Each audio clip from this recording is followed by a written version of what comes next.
Taylor Brooks with BG, Dirk, Steve, and UD. The end of that game had all of us at the edge of our seats. There were so many key moments down the stretch, so let's just take a look at those final minutes. A lot of very key decisions that ultimately led to the result here of the Thunder winning, BG. Yeah, I thought, the Oklahoma City Thunder just kind of did what they do. They just wear teams down, got some stops. I mean, Rui was so big this game. The Lakers, fought to the very end. This was one of their best games, obviously, kept it as close as possible, but tough. And Ward. Marcus. Yeah, the Lakers just had a lot of heart and desire. They probably ran out of just enough ability to make plays. OKC made all the key plays when they had to, but man, you got to tip your hat to the Lakers and JJ and his staff, who did a phenomenal job all series. Yeah, you usually lose sleep after getting swept, and I'm sure the Lakers are going to be a little frustrated about this, but I think they did everything they could. They executed the game plan. They had a game plan. They stayed in the game. They gave themselves a chance at the end. Had a great look. It just didn't fall. So if you're the Lakers, I think you did everything you could to put yourself in a position to win this game tonight. I think we talked pregame. If you go down, you got to go down swinging, and I think that's what they did. They left it all out there at home in front of their fans. It was a heck of a game, back and forth. Great plays made on both ends. I think it comes down again. The Lakers had 19 turnovers, crucial ones, 11 in the second half, just for 22 opponent points. It's just, you average 19 turnovers for the whole series against the #1 seed. It's just not good enough. But man, they left it all out there. Fun average of play by a lot of guys, and yeah, Reeves stepped up.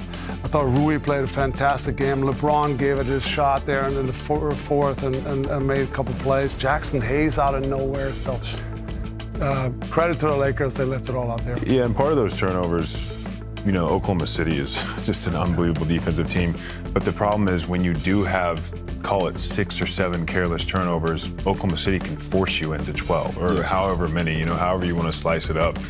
So that's why the turnovers are so critical. It's not like you're asking somebody to go have 6 turnovers a game, but it's the ones that you just completely messed up. The ones you were just being careless that really kill you, because this team, Oklahoma City, turns those into points a lot of times.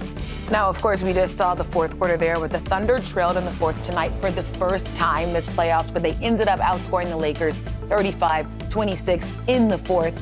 And it's really that crunch time that is the differentiator between a winning team and one that just might let it slip away. How did the Thunder lock in there at the end of the game, UD? They've been there before on both sides of the basketball. Once you get in the paint, they're going to rotate. They're not going to give you anything easy.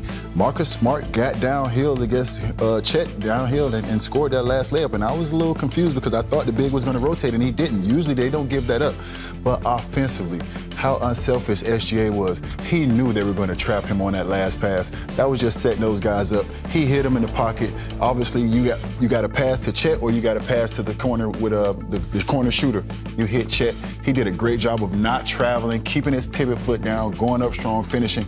If I'm the Lakers and you got 2 guys and you got a guy pinned under the basket, you cannot let him get back and get that shot up. You keep him under that basket, you hold him under that basket, and you hold your ground, and that's force meaning force. Chet should not have been able to get that shot up, but once again, credit to the Lakers, man. They did everything.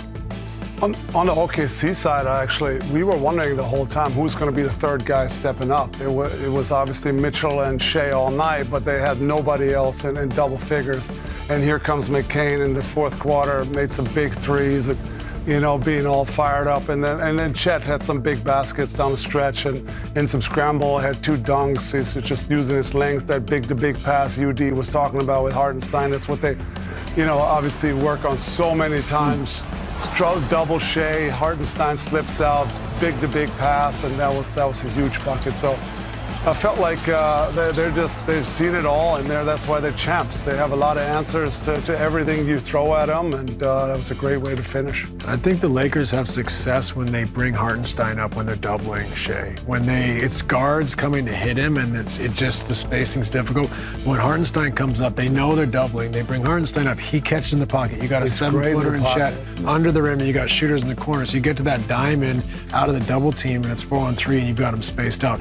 the Lakers had a lot of success when they would just come hit from the guard and they could rotate around and keep it out of the paint. So I thought it was smart for them to have the double bigs in there, bring Hartenstein up when they're doubling him, and allow him to play make out of the nail area. Now, of course, there are no moral victories in the playoffs, but it is worth saying, we've talked about it a lot today, J.J. Redick did an incredible job throughout the series and in this game, trying to get creative when you were playing against the defending champs. What did you see from him, and the fact that the Lakers did show a lot of fight in this one, especially in the second half, which we didn't see in the previous games?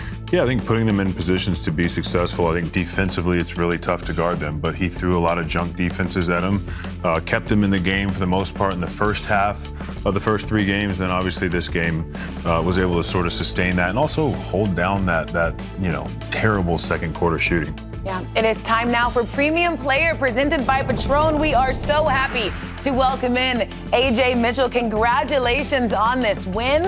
Headed to the Western Conference Finals after a very thrilling Game 5. There were so many key moments down the stretch to close the game. Which one stands out the most to you?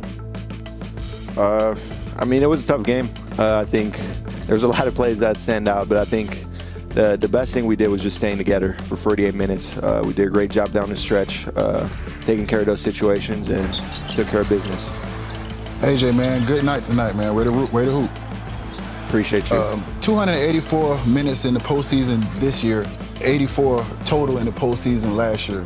Just how do you just prepare for the opportunities and the responsibility of getting more time out there in a playoff situation? Just being myself. My teammates and the coaching staff just are always giving me so much confidence that when I go out there, I can just go hoop and feel like I'm learning with every single experience, and that's really helped me so far. Congrats, AJ. This is Dirk. You had an incredible series against the Lakers. What did you see in this matchup that was working for you? I mean, just attacking, being aggressive. Obviously, we knew they were on Shea, and just taking those opportunities for myself and my teammates, and we did a great job. AJ, great series. After the game, Shea said you could say you were the best player in the series. What have you learned being around Shea every day, and has he empowered you to bring out the best in your game? Yeah, I mean, he empowers me every day. Best player in the league, gives me confidence every single game, and gives me advice every single day, and that helps. AJ, great game, man. It's Blake. We talked to Jared McCain after game 2. And obviously you guys had a bunch of guys step up, yourself included. But one thing that stands out to me, man, is the joy that you guys play with and how much it looks like you guys just enjoy playing basketball with each other and are rooting for each other's success. Just talk about that mentality in the locker room, how far that goes. Yeah, like you said, I mean, I feel like every single guy is rooting for each other, and that's special. And that really helps our team. And we're just having fun. We love to play basketball, and we love to be around each other. So that helps. Looking forward to the Western Conference Finals. Well, what do you think of this other series still going on, and what are you liking? I mean, 2 great teams, physical teams. We just gotta get rest first of all, and then be ready for our next matchup. AJ, of course, I know right now you are probably still locked into the game, but you do have to feel good. You have had an incredible series. You averaged 22 points a game this series. You scored more points in 4 games this series than you did the entire playoffs last season. You had Shea saying that you were the best player in this series. You also heard Shea once say, this might be a shock to the world, but it is not a shock to us. I just have to know what you have really taught yourself and shown